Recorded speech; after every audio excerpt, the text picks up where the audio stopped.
Ilya Kovalchuk traded to the Washington Capitals for a 2020 third round pick. What's going on, guys? It's John here from Hot Take Hockey. If you are new, please subscribe, smash that like button, leave your thoughts in the comment section below.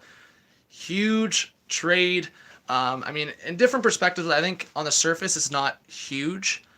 A third round pick. I know Habs fans wanted at least a second round pick for this guy to move on.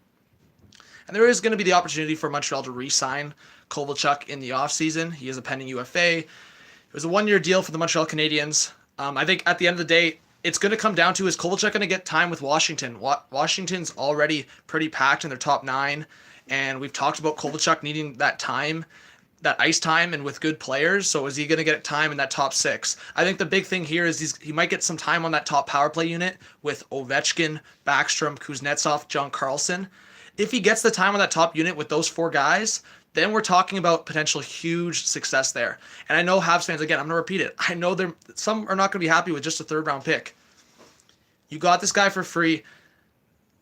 And look what Bergevin did with Scandella. He turned a fourth round pick into a second round pick and a conditional pick. So adding that into turning Kovalchuk into a third round pick as well, you're getting assets. And Kovalchuk's going to be a free agent. And if he doesn't work out with the Capitals, which, you know what, I think Kovalchuk is going to go to Washington.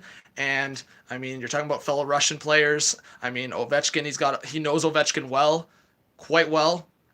And the Washington Capitals are once again a Stanley Cup contender. So I'm wearing my OV jersey. I'm not a Capitals fan. I'm not a Habs fan, but I am repping the OV jersey.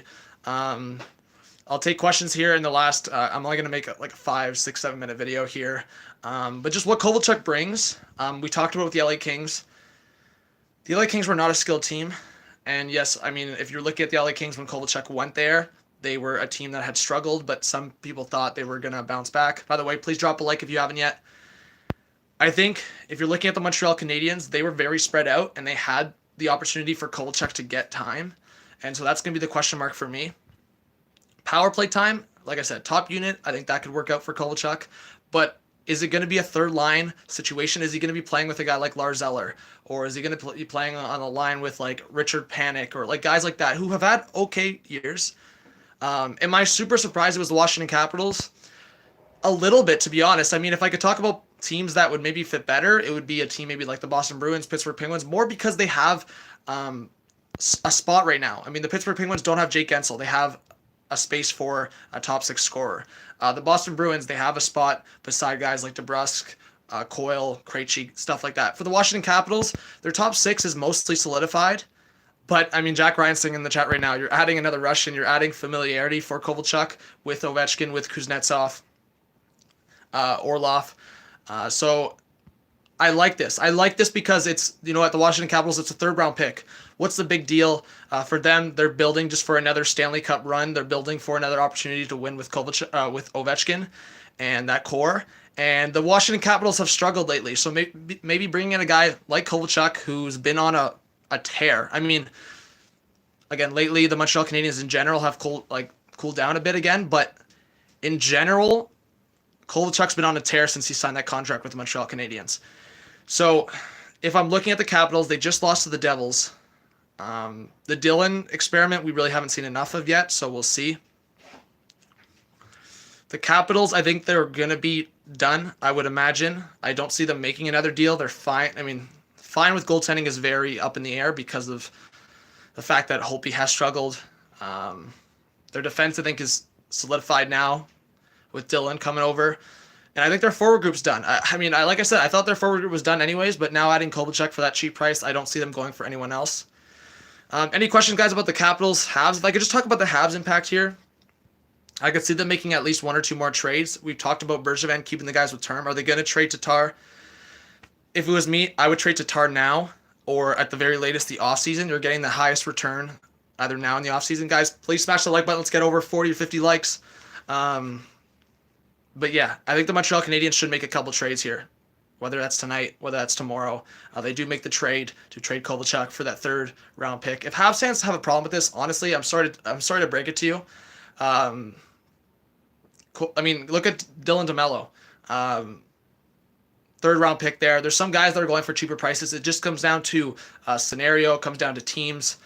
The Capitals just paid a pretty decent price for Dylan. That wasn't cheap. So, you know what? I think Kovalchuk for a third-round pick. Habs fans wanted a second-round pick. I think a lot of other fans were laughing at that. So that's my opinion on this trade. Let me know what you think. Just over a couple comments here. Caps definitely a cup contender, agreed. Bogosian signed with Tampa, yes. Dumb for Bergevin to do it? I don't think so. I mean, if they had conversations with Kovalchuk and they didn't think a long-term fit was there, it maybe. I mean, look at Kovalchuk's age. It would have been for a couple of years, but the Habs want some assets. Windy City, I agree. I think it's a win. A third-round pick, and you got Kovalchuk for nothing, like I said. Third-round pick in 2020 from the Caps. All right. I think a third-round pick's fine. Do I think Thornton will get traded? I still think it's unlikely, but maybe. Jerry Parsons wants Price gone. Washington wins the trade. I mean, I think it's a win for both sides. I think it's a win for the perspective of, like I said, you get a third-round pick. They got a second-round pick and a conditional pick for Scandella, who they got for a fourth. So they've essentially turned a fourth-round pick if you look at the bigger picture. They traded away a fourth-round pick at the time of acquiring Scandella, and over that time, they've gotten a second, a third, and I think it's the conditional is a fourth. Will Demko get traded? I don't think so. Maybe that's an off-season situation they consider if it's like a younger, up-and-coming player. They do have to consider the Seattle expansion draft. Do I think Kovalchuk? It depends, Randy, what happens. I mean, if he enjoys his time with Washington and Ovechkin, and I mean, the Russian's there and he enjoys that time, he might re-sign with Washington and finish out his career with Ovechkin. I mean, it comes down to if they win there. I mean, if he wins the Stanley Cup with Washington, maybe he retires. So, all right, guys, I think that's it. You can rewatch if you missed the start. Thank you so much for watching. Please subscribe. Drop a like, guys. Everyone drop a like. It's easy. And I will be live tomorrow for trade deadline. I was thinking of maybe going live tonight, so that's still up in the air, but probably not. I'll be live bright and early tomorrow in around 8 to 9 a.m. Eastern Time. So have your notifications on. Join the Discord if you haven't yet. Follow me on Twitter, Instagram, John Viveiros _. But thank you so much. Have a good night. Peace out.